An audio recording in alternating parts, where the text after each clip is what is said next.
Peter Drucker का कहना था, what you can't measure you can't manage. Means के हर वो काम जिसे आप विजुअलाइज नहीं कर सकते, जिसे आप एनालाइज नहीं कर सकते, या जिसकी आप कैलकुलेशन नहीं कर सकते, उसे आप संभाल भी नहीं सकते, उसे आप ऑपरेट भी नहीं कर सकते, उसे आप चला भी नहीं सकते, उसे आप रन भी नहीं कर सकते।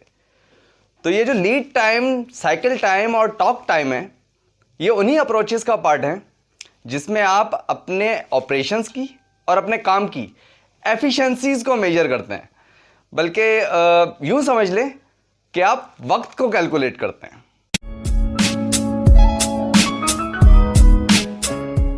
If we talk about cycle time, तो बहुत आसान अल्फाजों में यूं समझ लें कि एक स्पेसिफिक टास्क को या एक स्पेसिफिक प्रोसेस को कंप्लीट होने में टोटल टाइम कितना लगा, मींस के टोटल कितना वक्त जो है वो कंज्यूम हुआ।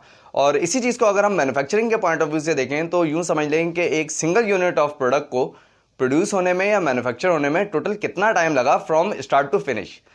साइकिल टाइम कैलकुलेट करने का जो फॉर्मूला है, that is net production time divided by total number of products. Net production time से मुराद यहाँ ये है कि इसमें आपका लंच टाइम और टी ब्रेक जो हैं वो शामिल नहीं है। मिसाल के तौर पे आप ही की एक एग्जांपल ले लेते हैं। For suppose you are a pizza shop owner और आप जो हैं वो पिज़्ज़ा शॉप को रन करते हैं। आपने जो है वो 55 मिनट्स में 3 पिज़्ज़ाज बनाए। पिज़्ज़ा जो हैं वो सेम टाइप के हैं। So again the formula is के net production time divided by total number of products, तो that will be 55 divided by 3 और आंसर होगा 18.333 मिनट्स। इससे ये पता चला है कि आपने जो एक पिज़्ज़ा बनाया है वो आपने 18.333 मिनट्स के अंदर बनाया है। And if we talk about talk time, तो बहुत आसान अल्फाजों में यूँ समझ लें कि एक स्पेसिफिक टास्क को या एक स्पेसिफिक प्रोसेस को कंप्लीट करने के लिए मैक्सिमम टाइम कितना अवेलेबल है। मीन्स के आप किस स्पीड से काम करेंगे कि आप कस्टमर की जो डिमांड है उसे फुलफिल कर सकें। साइकिल टाइम वॉज के एक स्पेसिफिक टास्क या एक स्पेसिफिक प्रोसेस को कंप्लीट करने में टाइम कितना कंज्यूम हो रहा है। एंड टॉक टाइम इज कि उसी प्रोसेस या उसी टास्क को करने के लिए मैक्सिमम टाइम कितना अवेलेबल है। मैन्युफैक्चरिंग के पॉइंट ऑफ व्यू से अगर हम देखें तो यूं समझ लें कि आप अपनी मशीन को किस स्पीड या किस एफिशिएंसी से चलाएंगे कि आप कस्टमर डिमांड को फुलफिल कर सकें।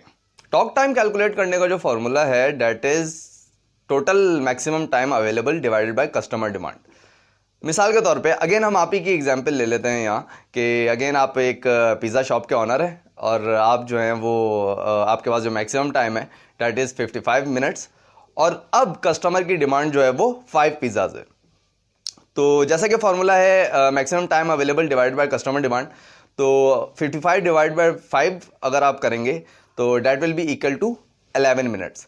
इससे ये पता चला कि अगर आप 11 मिनट में एक पिज़्ज़ा बनाएंगे then you will be able to meet the customer demand in that time frame. And the last one is lead time. देखें अगेन लीड टाइम जो है वो उसकी डिफरेंट डेफिनेशंस हैं और इंडस्ट्री टू इंडस्ट्री जो हैं वो ये डेफिनेशंस जो हैं वो वेरी कर रही होती हैं।